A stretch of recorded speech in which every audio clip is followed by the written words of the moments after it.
കഴിഞ്ഞൊരു 10 മാസത്തോളമായി ഈ മനുഷ്യൻ തന്റെ ഫീൽഡിൽ നിന്ന്, തന്റെ കളിക്കളത്തിൽ നിന്നൊന്നും മാറി നിൽക്കുകയായിരുന്നു.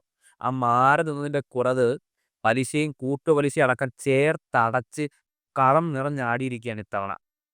ആദ്യത്തെ 5 മിനിറ്റ് പടം തുടങ്ങി ആദ്യത്തെ 5 മിനിറ്റ് മാത്രമേ ഇത് നമ്മുടെ മമ്മൂക്കയാണല്ലോ. കുറച്ച് നാളായല്ലോ കണ്ടിട്ട് എന്നൊരു ചിന്ത നമ്മുടെ മനസ്സിലുണ്ടാവും. അതിനുശേഷം അങ്ങോട്ട് അയാൾ ചെകുത്താനാണ്. അതിക്രൂരനായ വില്ലൻ. ഒരിറ്റ് ദയയോ കാരുണ്യമോ ഒട്ടും തട്ടാത്ത അതിക്രൂരനായ വില്ലൻ. മമ്മൂക്ക ഇതിനു മുൻപ് പല നെഗറ്റീവ് വേഷങ്ങൾ ചെയ്തിട്ടുണ്ടെങ്കിലും അവയിലെല്ലാം നമുക്ക് ചേർത്ത് പിടിക്കാവുന്ന അല്ലെങ്കിൽ ഒരു സ്നേഹം തോന്നാവുന്ന ഒരു എലമെന്റ് എന്തെങ്കിലുമൊക്കെ അതിലുണ്ടാവാറുണ്ട്. പക്ഷേ ഇത്തവണ അങ്ങനെ ഒന്നുമില്ല. 90കളിലായിരുന്നെങ്കിൽ ഒന്നുകിൽ കീരിക്കാടൻ ജോസോ, അല്ലെങ്കിൽ സ്പടികൻ ജോർജോ, അല്ലെങ്കിൽ എൻ.എഫ്. ഫറീസോ ഒക്കെ ചെയ്ത് ഒരു സ്ഥിരം വില്ലൻ കഥാപാത്രമായേക്കാവുന്ന ഒരു കഥാപാത്രത്തെ എന്ത് ധൈര്യത്തിൽ മമ്മൂക്ക എടുത്തു എന്നുള്ളത് ഒരു ചോദ്യചിഹ്നമാണ് ഇപ്പോഴും.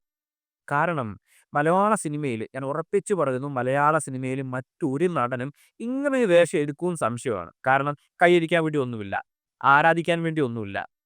പക്ഷേ മമ്മൂക്ക പറഞ്ഞതുപോലെ പടത്തിനൊപ്പം നിങ്ങൾക്ക് നിൽക്കാൻ കഴിഞ്ഞില്ലെങ്കിലും, കഥാപാത്രത്തിനൊപ്പം നിൽക്കാൻ കഴിഞ്ഞില്ലെങ്കിലും പടം കണ്ട് കഴിയുമ്പോൾ നമ്മുടെ എല്ലാവരുടെയും ഒപ്പം ഇറങ്ങി വരും. അതായിരുന്നു മമ്മൂക്കയുടെ സ്റ്റാൻലി ദാസ് എന്ന കഥാപാത്രം. മമ്മൂക്കയുടെ കാര്യം മാറ്റി നിർത്തിയാൽ എടുത്തു പറയേണ്ടത് അടുത്തയാൾ വിനായകനാണ്. സിനിമയിലെ നായകനായ വിനായകൻ. ഒരു വില്ലന്റെ പോയിന്റ് ഓഫ് വ്യൂ, വില്ലന്റെ കാഴ്ചപ്പാടിൽ പറഞ്ഞു പോകുന്ന ഒരു കഥയില് ആ വില്ലനെ കണ്ടെത്തുന്ന ഒരു അന്വേഷണ ഉദ്യോഗസ്ഥനായിട്ട് മാത്രമല്ല വിനായകന്റെ കഥാപാത്രം വരുന്നത്. നത്ത് എന്നു പേരുള്ള ജയകൃഷ്ണൻ എന്ന കഥാപാത്രം. കാരണം ഒരു ഭാഗത്ത് മമ്മൂക്ക ഇങ്ങനെ വില്ലനായിട്ട് കത്തിക്കയറി വരുമ്പോൾ അദ്ദേഹം വരുന്ന സീനുകളിൽ, വിനായകൻ വരുന്ന സീനുകളിലെല്ലാം അയാളുടെ പെർഫോമൻസ് കൊണ്ട് നമ്മളെ പിടിച്ചിരുത്തുകയാണ്. മലയാളിയെ ശരിക്കും ഒരിക്കലും പ്രതീക്ഷിക്കാത്തൊരു വേഷമായിരുന്നു വിനായകന്റെ നത്ത് എന്ന കഥാപാത്രം. വിനായകന്റെ കരിയറിൽ തന്നെ ആദ്യമായിട്ടായിരിക്കും ഭാര്യയും മക്കളും കുടുംബവും ഒക്കെയുള്ള ഒരു കുടുംബസ്ഥന്റെ റോള് കയറി വരുന്ന ഒരു റോൾ കിട്ടുന്നത്. അത് അദ്ദേഹം ഗംഭീരമായിട്ട് ചെയ്തിട്ടുണ്ട്. ചെറിയ നോട്ടങ്ങള്, ചെറിയ സംസാരങ്ങള്, ചെറിയ ചെറിയ അനക്കങ്ങൾ കൊണ്ട് തന്നെ ആ ഒരു പോലീസ് ഉദ്യോഗസ്ഥൻ്റെയൊക്കെ ഇറങ്ങി വരാൻ അദ്ദേഹത്തിന് സാധിച്ചിട്ടുണ്ട്. ഇതിനു മുമ്പ് അദ്ദേഹം ചെയ്ത കഥാപാത്രങ്ങളെല്ലാം ഒരു പരിധിവരെ കുറച്ച് ലൗഡായിരുന്നു. കുറച്ച് ലൗഡായിട്ട് പെർഫോം ചെയ്യാനുള്ള ഏരിയയായിരുന്നു. ഇത്തവണ അദ്ദേഹം ഇന്റർവ്യൂവിൽ പറഞ്ഞ പോലെ കൈയും കാലും കെട്ടിയിട്ട് അഭിനയിക്കുകയായിരുന്നു. എന്നിട്ടും അദ്ദേഹത്തിൽ നിന്ന് കിട്ടിയത് ഏറ്റവും മികച്ച കഥാപാത്രമാണ്. ഒരു തരത്തിൽ കൃത്യമായി പറഞ്ഞാൽ കളങ്കാവലിലെ വില്ലനായ മമ്മൂട്ടിക്ക് ഒത്ത നായകൻ വിനായകൻ. ഇനി സിനിമയിലേക്ക് വരികയാണെങ്കിൽ 3 കാര്യങ്ങൾക്ക് 100ൽ 100 മാർക്ക് കൊടുക്കണം കളങ്കാവലിന്. 1 സ്ക്രീൻ റൈറ്റിംഗ്. ഒരു സ്ക്രിപ്റ്റിനെ, ഒരു കഥയെ എത്രത്തോളം ത്രില്ലിംഗ് ആക്കി, എത്രത്തോളം ആകർഷകമാക്കി പ്രേക്ഷകനെ ഫീൽ ചെയ്യിക്കാൻ പറ്റും. അല്ലാതെ തിയേറ്ററിൽ ഇരിക്കുന്ന പ്രേക്ഷകൻ എന്ന് അമ്പരക്കാൻ പറ്റുന്ന എത്രത്തോളം മൊമെന്റ് കൊടുക്കാൻ പറ്റും എന്നതിന് ഏറ്റവും വലിയ ഉദാഹരണമാണ് കളങ്കാവൽ. 2 ഡയറക്ഷൻ.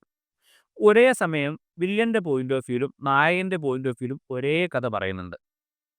അത് പലപ്പോഴും നമ്മളെ പല സിനിമകളിലും മുൻപ് പലപ്പോഴും ബോറടിപ്പിക്കാറുണ്ട്. ഒരേ സീൻ തന്നെ ആവർത്തിച്ച് കാണിച്ചതുകൊണ്ട്. പക്ഷേ ഇത്തവണ അങ്ങനെയൊന്നുമില്ല.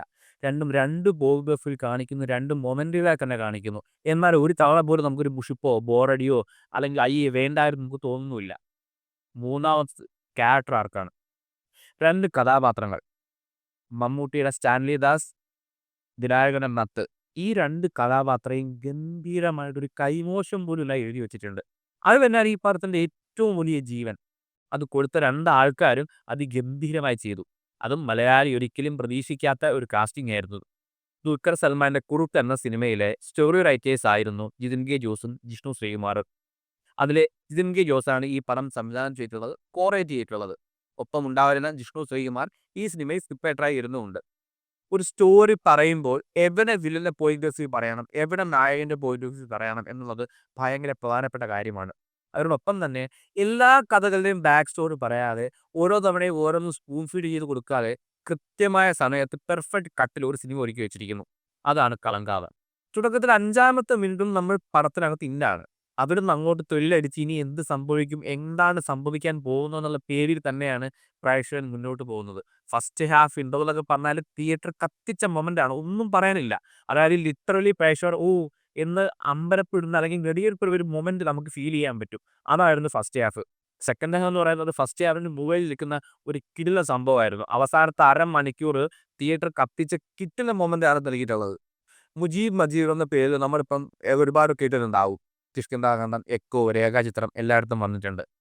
അതിൻ്റെയൊക്കെ ഒപ്പം നിൽക്കുന്ന, അല്ലെങ്കിൽ അതിന് മുകളിൽ നിൽക്കുന്ന കിടിലൻ വർക്കാണ് മുജീബ് ഇത് ചെയ്തു വെച്ചേക്കുന്നത്. സാധാരണ പല സിനിമകളിലും, പല ത്രില്ലർ സിനിമകളിലും ബിജിഎം വർക്ക് ചെയ്യുമ്പോൾ നായകന്റെ ബിജിഎം, വില്ലന്റെ ബിജിഎമ്മായി നമ്മൾ എടുത്ത് നിൽക്കാറുണ്ട്. സൗണ്ടായിട്ടൊന്ന് ഉയർന്ന് കേൾക്കാറുണ്ട്. ഇവിടെ അതില്ല. ഓവർ ഷാഡോ ചെയ്യാതെ സീനുമായി, ഡയലോഗുമായി, ആ സീനിന്റെ ഡെപ്തുമായിട്ട് പെർഫെക്റ്റ് സിങ്കായിട്ട് അതേ ഫീലിൽ കൊണ്ടുപോകാൻ മുജീബിന്റെ മ്യൂസിക്കിന് പറ്റിയിട്ടുണ്ട്. ബോട്ടം ലൈനിലേക്ക് വന്നാൽ പല സിനിമകളുടെ റിവ്യൂ പറയുമ്പോൾ ഞാൻ പറയാറുണ്ട്, ഈ സിനിമ നിങ്ങൾ മസ്റ്റായിട്ട് കാണണം. ത്രില്ലർ പ്രേമികൾ ഈ സിനിമ മിസ്സാക്കരുതെന്ന്. ഈ സിനിമയെപ്പറ്റി എനിക്കൊരു കാര്യമേ പറയാനുള്ളൂ. മമ്മൂക്കയുടെ കരിയറിൽ തന്നെ ഒരു മാസ്റ്റർ പീസാണിത്. ഇത് തിയേറ്ററിൽ കണ്ടില്ലെങ്കിൽ നിങ്ങൾക്ക് തന്നെയാണ് നഷ്ടം. അത് ഓർക്കുക.